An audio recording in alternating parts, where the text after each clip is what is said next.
Welcome back. I'm Michael Bull, and this is the Commercial Real Estate Show. Today we're talking with Bob O'Brien. He's Vice Chairman and Partner with Deloitte about their annual commercial real estate outlook. And we're looking at the number 2, which is occupant health and wellness of the 5 top trends that you guys are covering. So, Bob, tell us about occupant health and wellness. It seems like a very important subject to me as we represent tenants looking for space in Atlanta. You know, if their people are productive, if their people are there and they're not sick and they're more productive, the real estate can almost become free.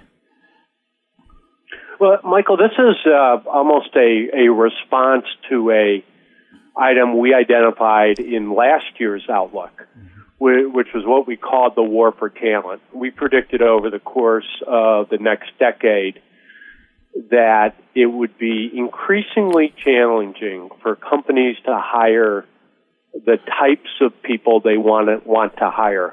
You know, particularly in those, so-called STEM areas, science, technology, engineering, and mathematics, the highly skilled jobs out there. It was going to become increasingly challenging to find and retain those types of people. And so consequently, as a response to that, we believe that companies are increasingly focused on health and wellness of their employees. It's something that their employees expect. It's something that has proven very effective in terms of attracting and recruiting talented employees.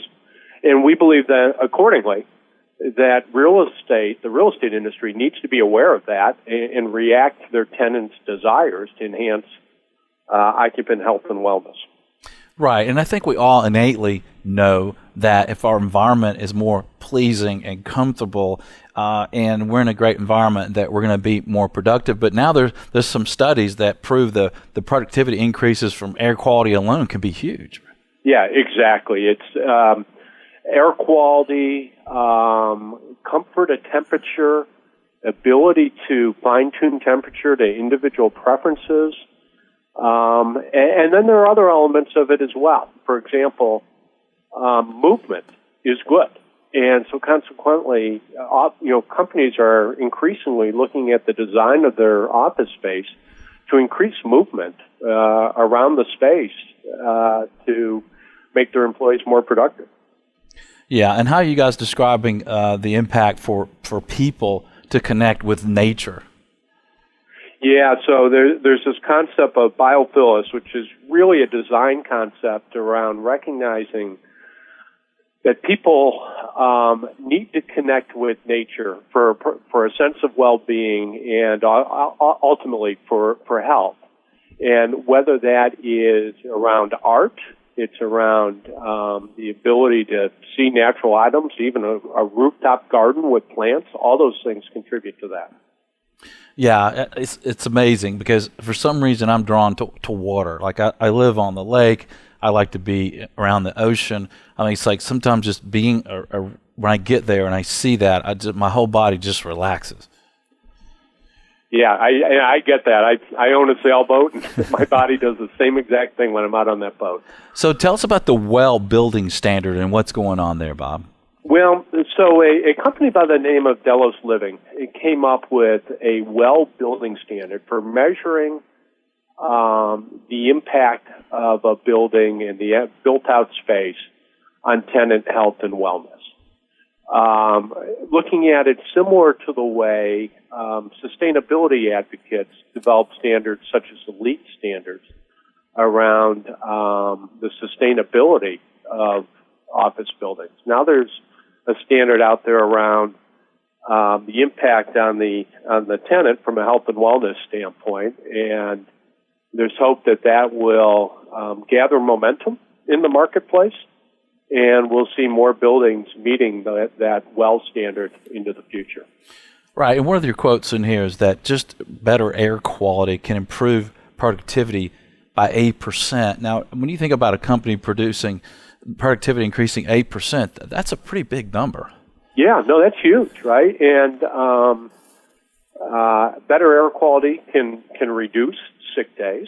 Better air quality can, like I said, contribute to energy in the workplace, making employees more productive while they're there. So there are really a lot of positive benefits to a focus on tenant wellness in an office building, a retail center, an industrial property. I really do think it crosses the various property types in real estate. Right. So tell us your example with Cadillac Fairview and TD Bank, what they're doing. So TD Bank in Toronto was building out some of their executive space at their corporate headquarters. And what they did is they worked with Cadillac Fairview, the owner of the property, to really create what they termed an extraordinary place to work. And so consequently, what they did is they used their energy wellness consultant, which was this Deloitte Living, which I mentioned before, that had established the WELL standard, to really refurbish the space and create a lot of open light, enhance the air quality, enhance the opportunity to collaborate and meet with colleagues, to move around the workspace. And so consequently, what they found is the feedback on the space has been great. Yeah, well, I like it. I mean, it just sounds good. Nutritious food options, adjustable height workstations, even a wellness library. Right, exactly. So what should building owners, what should commercial real estate companies think about that own commercial properties regarding this? Well, you hear a lot about how retailers and hospitality companies are focusing on the customer experience. We think real estate companies need to really focus on the tenant experience. What's important to the tenant? What are some of the things that would really distinguish the experience from a tenant standpoint? And we do believe occupant health and wellness is clearly one of those areas. Just like companies are striving to attract and retain high quality employees, real estate companies are striving to attract and retain high quality tenants. And we think that by focusing on some of this occupant health and wellness and some of the standards that exist today, they're going to be much better at doing that. Right, and I guess one of those first steps is understanding your real estate and how well is it, right? How productive are the occupants there, and somehow being able to test for that and record it, right? Yeah, and it's either designing and developing a new property to optimize that, or it's retrofitting an existing property to enhance it. Right, and there's a lot of tools out there now, right, to come in and test and know what's going on inside of the building. Well, not only to test it, and I know we'll talk about the Internet of Things in one of the later segments, but to measure it on an ongoing basis. And we'll talk about some of those in the Internet of Things. But the measurement, the capture of the data, the analytics around that data can really help you manage the business or manage the real estate to enhance tenant health and wellness. Right, and then ways to automate that with your building management systems, right, to really adjust the airflow and air quality. Exactly. Light quality. Well, great. We're talking with Bob O'Brien with Deloitte on their annual forecast, and next we're going to talk about the Internet of Things, and that's really kind of putting these first two concepts together, right? With the Internet of Things, you can automate this and make all this happen.